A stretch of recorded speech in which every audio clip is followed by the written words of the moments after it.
Here is the 2024 Volkswagen Golf R in blue metallic over black leather. The MK8 still offers a manual transmission for its last turn. Tuned suspension, tuned engine, the fastest variant in the hot hatch. I'm Anthony from Hawkeye Rides, and I'm going to go over the pros and cons and the problem that I have with the R. LED headlights and daytime runnings that go into the light bar that integrates into the Volkswagen badge. R-spec grille. The lower bumper is going to be more aggressive than the regular GTI, and it should be because of how much performance you're getting. A 0 to 60 in this is around 4.5 seconds. Now, they offer a 7-speed dual-clutch automatic transmission, but what's the fun in that when you have a manual 2.0-liter TSI, 4-cylinder turbocharged, producing 315 horsepower. Pairing this against the GR Corolla, this is going to have more horsepower in that. It's going to be faster in the 0 to 60. 19-inch wheels, bicolor with the blue brake calipers, housing 4 pistons in the front, and that's a 14.1-inch disc. It's cross-drilled with a 12.2-inch rear disc. This has the R Performance 4Motion, which is the all-wheel drive with torque vectoring. The driver mode select includes a drift and a special mode with the XDS cross differential system, variable ratio electromechanical power steering, and 4Motion all-wheel drive with torque vectoring. So add up all of this and you can see what a package you're getting for a hatchback, making it the best in class. Now, when you're thinking price point, you can only option this more or less fully loaded, which I think only makes sense because when you go to the Toyota GR Corolla, you have a few options in which it changes the price significantly, but it doesn't change any of the horsepower or torque underneath the hood like it did when it first came out. The Honda Civic R does the same thing with the same performance, and yet this is going to be faster and better on the corners. The lower skirt is going to be more aggressive than the GTI. Satin aluminum on the side mirror caps, a 2-piece lower roof spoiler that's specific for the Golf R. The lower is going to receive the quad exhaust tips with the diffuser, and this is an R-spec bumper, gloss black surrounding it, so it keeps a dynamic style with LED taillights, and you're still achieving 20 to 28 mpgs. So when you're thinking, is it a practical everyday vehicle, or are you going to see how it looks in the interior? Quick release going into 17.4 cubic feet of storage. You have bag holders, 12-volt LED interior lights, some more storage underneath the floor, and when you take this privacy cover off, you can split fold the rear bench. Because I'm tall, it's a lot easier to open it up, and that will max cargo to 53.7 with a pass-through. We need to go inside, start up the R so you can hear that exhaust note.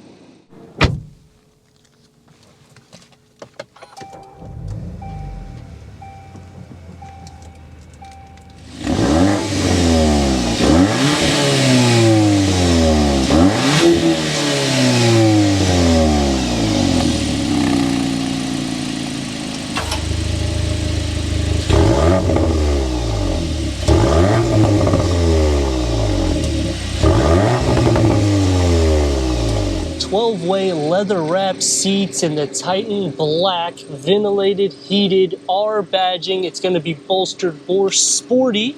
The passenger gets 2-way power seat adjustment with 4-way manual adjustments. Headroom and legroom. 3 pedals. This is a manual transmission. Driver focus, we got that ticked. We get the aluminum inlays that go into the lower part of the dash. And I like the 1-panel 2-screen layout. It's a 10-inch for the infotainment. Apple CarPlay, Android Auto, Sirius XM, AM, FM, streaming Bluetooth audio. Ambient lighting, you have 30 different color designs in which you can change everything to make it a little bit more to your desire. Everything is touch, so to turn on and off the climate control, you can simply push the quick button for the Climatron. Your assist, which will change any of the driver assist, you can turn and you can activate or deactivate them at any time. This will take you to the parking assist and the modes, which you have comfort. We have it in sport right now. Race, drift, special, and you can hear that exhaust filter in, and custom, so you can tailor this to as much sport as you like. Put it into reverse, and we get a reverse camera, full trajectory. I wish that it covered the whole screen for the camera and maybe had this come out a little bit more so it'd be just a little bit more usable, but it's still decent enough. You have over 6 inches there. Going into the air vents, that's going to have that seamless design that goes all the way into the driver's side, and then touch for the lights. You can turn them on or off this way, just leave them on auto. 9-speaker Harman Kardon sound system, and the gauge cluster has an array of information for the driver. So you can do the lap time. You'll have that in the center. You can change on this side here to have your performance. And on the other side, you can configure it as well to have either G-force or whatever you like. You can also increase or decrease the size. And you can have the navigation inside as well.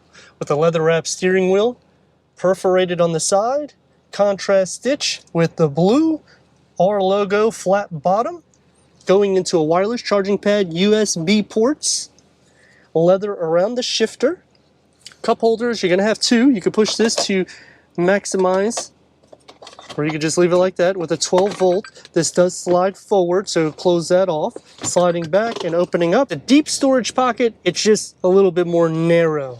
The door panel and the dash configure into each other. Have the ambient lighting that come into play. One touch up and down for the windows. It's software it needs to be, with a long storage pocket with an auto dimming rear view mirror, LED interior lights, and a moonroof. A storage net on the passenger side, and this is how the driver focus setup looks for the passenger side. Back seats, headroom, and leg room, and that's in the position I would be sitting. Storage here and storage up here. Third climate control heated back seats with 2 USB ports, air vents, and the same storage on both sides with a large armrest and cup holders. The door is going to be stripped of the materials that's found in the front, so you're not going to get that aluminum, but it's going to be soft to touch with a deep storage pocket, just a little bit smaller in the length. Sliding into the center, the floor picks up quite a bit. You're going to be sharing feet space because the rails, they're pushed back too much. But it's not a significant amount where it's not doable. Butt and shoulder space as well as leg space will also be shared because this contours inwards. As for headroom, anyone that's 6'3" like me can fit without any issues. What are you getting?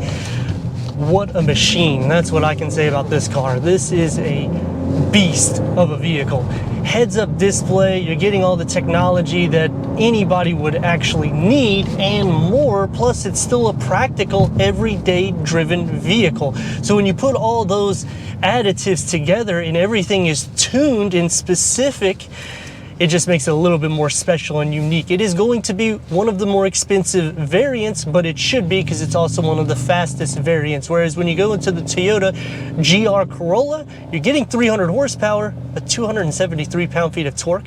0 to 60 is under 5 seconds, which is still quick out of that Turbo 3. However, when you're going to the core, you're losing all the features and you're under 40 grand. You go up the tier and it's going to be just as expensive as this, and yet you're not getting the same speed in the 0 to 60s. Going against Honda, you're going to save a little bit of dough, but then the performance yet again.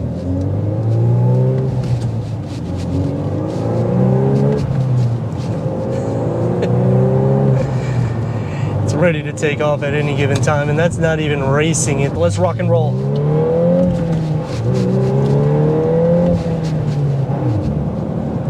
It is fast. Man, it's just ready to rock and roll, and it should be for the performance that you're getting. It's going to take me to some pros and cons. Starting off with the pros is the value that you're getting. You still get technology, a usable, practical vehicle, and yet performance driven, all blended in. It's basically, it is the best in class for a hot hatch. The cons is you have to use the touchscreen for everything. The reverse camera doesn't cover up the whole screen, and there's a little bit of glitch when it comes to this infotainment screen, whether it's the Climatron or trying to use the actual functionality of the system.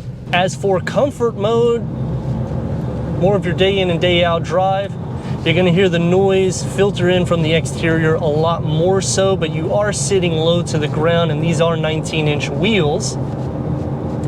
I would say just leave it in sport mode, so that way you can have the exhaust no filter in or race mode, so you can go and actually hear the exhaust through the speakers. 9 speakers through Harman Kardon, which also is a nice little touch, because when you're thinking yet again the rivals, you're getting a better sound system here with a heads-up display, full digital gauge cluster that you can see the navigation the same as you would see it on your infotainment screen, which that's one of the best in class. Back seat, you have plenty of space. The biggest problem that I have with the vehicle has to go into the passenger side, because the seat, it doesn't really configure as comfortable as the driver, and because it's more driver focused, you are sitting so much closer to the dashboard than my liking.